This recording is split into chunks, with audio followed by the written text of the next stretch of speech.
But what you struggle with, what you work hard on, what you have to put a lot of effort into, why are you working so hard? And the answer is simple. Because you have an invisible program that is sabotaging you from that point. So now all of a sudden you say, well, what do I need to change? I say, well, look at your life.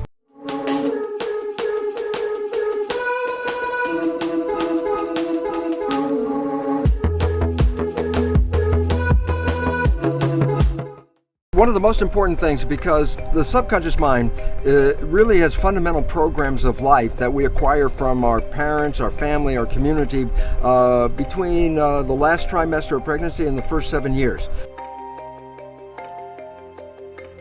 So this is why nature created the first 7 years of a child's life to download how to be a member of a family and a society and a culture by strictly observing other people. It's actually a brain function. It's a equivalent of hypnosis. Yes. Okay. So the fundamental programs of your subconscious are not yours. The conscious mind is yours. That's the creative mind. Well, the issue is that the conscious mind can travel in time. What are you doing next week? Yeah. Your mind lets go of the moment, goes to next week. What'd you do last week? Lets go of the moment, and you move into last week. Or I say, I think of something in your head, and the moment you're thinking, you're not paying attention. Well, this is what the function of the subconscious comes in. When you're not paying attention, you go to autopilot. So it's not like you're walking down the street and you have a thought and then stop. Like that. No, you continue walking. Yeah, but you're not paying attention. So it's a subconscious that does all the jobs from walking to driving the car. And so why is this relevant? Because when we're not paying attention and we default to the subconscious, we play the programs that are in the subconscious. And then I go, yeah, but the programs in the subconscious are primarily not yours. They came from other people. And most of them, as psychologists tell us, most of the programs we get are disempowering, self-sabotaging, and limiting. And the relevance about that is this. If I'm going to play those programs, then by definition, I'm going to be shooting myself in the foot. The reason why you play the subconscious programs is because the conscious mind's engaged with thinking, which is 95% of the time or more. And that means 95% of your behavior is invisible to you. And why I really wanted to emphasize this so much is this, because we believe we're victims. Oh, I really wanted to be successful. I wanted to be healthy. I wanted to have a great relationship, and it's not working out. Yeah. And then you say, well, that was my intention, and it's not working, so therefore the world's against me. And then we go into victims like, God, I really wanted it and it didn't happen. And I just wanted people to wake up, because it basically is this. It's not the world against you at all. The world will give you everything. The issue is you're not operating from your conscious mind, except 5% at the most.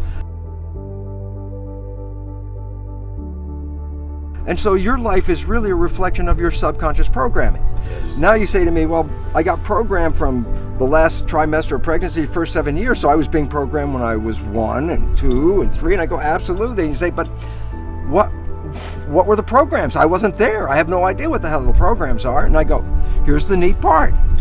95% of your life is coming from the subconscious.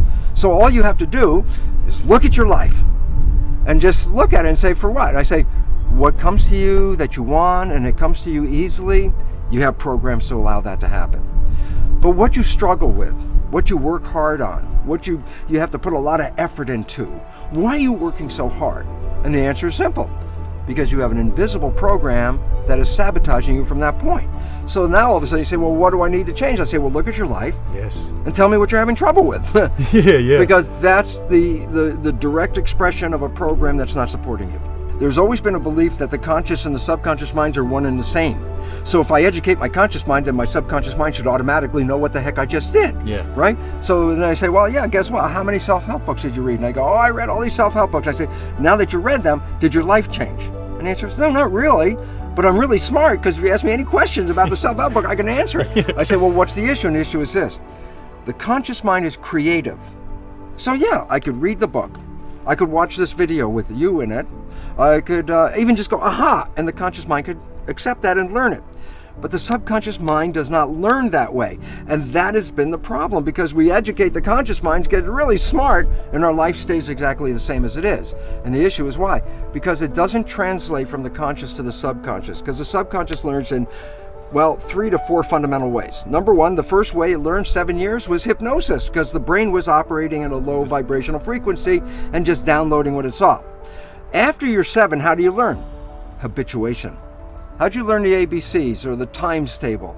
You had to repeat it and repeat it and repeat it, and finally you got it, and then you know how to do it. You want to drive a car? You have to practice and practice, and then you learn how to do it. So if you want to change the subconscious mind, hypnosis is number one, that works. Number two, repetition, habituation. Yes. Create a habit. And at first it seems like a struggle because it's new to the subconscious mind, but hey, you didn't learn ABCD the first time you said it, you know, you had to do it again and again. But after you do it for a repetition period, it will be so natural that if you're not doing it, your subconscious mind go, hey, what's happening? We're not doing it. Yeah. So that's really good. We overcome that. A third way, which is some people get it and it's very powerful, but I wouldn't recommend it, is tremendous emotional shock. Boom! Something happens in your life and it's so dramatic that after that moment, you're not going to be the same person. The subconscious got it right there, okay? Yeah. And the newer one and the better one is a whole new field of belief change modalities, which are also associated with what's called energy psychology. Yes. And these are wonderful because basically it's a form of super learning. And what's neat about it, the conventional things like hypnosis or habituation, there's a time element that takes a long time. Yeah. But these new belief change modalities, like a super learning experience, you can change a belief you've had your whole life, 50 years, and change it in 10 minutes. Yeah. And so this is really, it's a new type of psychology that's coming in, but it's really necessary because, as they say, necessity is the mother of invention. Yep. We're running into a world that has a lot of necessity to change very, very quickly. So we're really happy to see that there are ways of changing without going through all that anxiety and stress, and we can do it really quickly. My favorite one is the one that I use because I'm the most familiar with it, but there's many of them in my books. I give a whole list, but the one I use is called Psych-K, like the abbreviation of psychology. Yeah. It actually represents psychological kinesiology. Yeah. And it's an exercise where you get your right and your left brain hemispheres to work in harmony, which they don't do on a normal day-by-day basis. And when you get them to work in harmony, that's called brain synchronization, a window sort of opens up and you can drop in a new belief in 5 minutes. You know, it's really fun because you say, well, what if you can release these programs? And that's the story of the Matrix, where I say, well, I take the red pill, I get out of the program. And then I say, yeah, but in real life, every time we've taken the red pill, I say, what's the red pill in real life? And the answer is falling in love.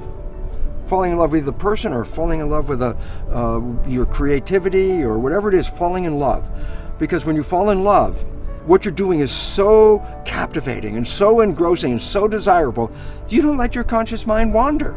So the first time in your life, your conscious mind's staying present. And I said, well, why is that important?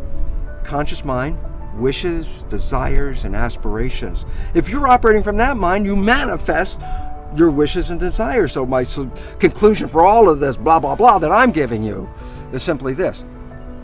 What if you go into the subconscious mind and change the programs in the subconscious mind so they reflect the wishes and desires of your conscious mind? What would that mean? And I'll tell you what it means. You'll live in a honeymoon for every day of your life on this planet for a simple reason. Yeah. If my conscious mind with wishes and desires begins to wander and I default into the subconscious and is playing my wishes and desires, I never left the honeymoon.